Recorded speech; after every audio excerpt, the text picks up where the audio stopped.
Hello, Gerard Byrne from Volunteering North Queensland. Welcome to the latest in our segments on Management Committee Essentials. Today we're going to speak about evaluating and managing risk. Firstly, what is risk? Risk is any situation which is likely to cause harm or loss to either your organisation or its members. The safety and well-being of your members and the community is paramount, so it is responsibility of your committee to ensure the safety of all members and the communities for any of the activities that you undertake. Secondly, to ensure the continuance of the organisation, you also need to look at protecting the well-being of the organisation itself, its image, its reputation, its financial capabilities, any assets that it holds and how they can be protected. An obvious solution for part of this is insurance on properties, etc. I'll talk more about that later. So risk is any type of event that in some way can cause damage or injury. So how do we go about this? And in evaluating risk, first and foremost you've got to identify the risk. Clearly identify what it might be. Let's look at a simple practical example.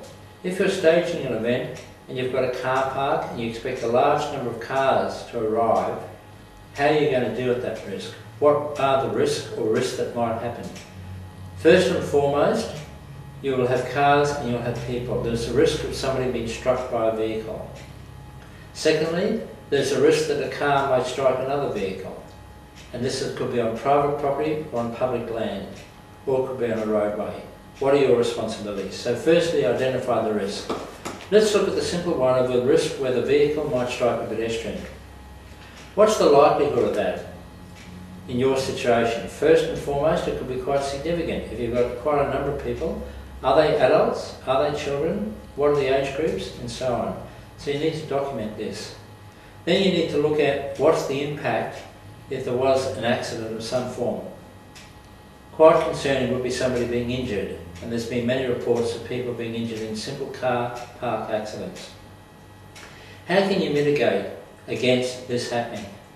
Very simply, you put in place some very good parking procedures, you have parking wardens and you have fenced off areas, and you separate as easily and as quickly as you can pedestrians from the vehicle traffic. So again, you fill up the car park from the front, back for example, and you ensure that people move to the forward, not to the back. So you have clear signage, lanes, banners, explanation, and you have people in attendance to direct the traffic, you have speed limits set, those types of things. Very basic, very simple, but absolutely critical so that you don't have a tragic incident in something as basic as parking cars at your event. Other treatments. Once you have your parking identified, your parking plan identified, then advertise that. Put it up on your web page. If the event's quite large, work with police, get professional advice from police and the local transport department on how best to manage the traffic flow and what other signage you might put up. Put an advertisement in the newspaper before the event. Invite the media along before the event to give a media press release on how the parking will be managed. Last but not least, do a review of how it actually all went. Did everybody park safely, quickly? Did people move smoothly to the venue? Were there no injuries or accidents or close encounters occurring during the event? If all of that comes up favourably, then you know you've achieved your objective. Car parking is such a simple activity, but it is full of risk. It's a very good example of how you can manage risk. First, you identify it, that is that somebody could get struck in the car park.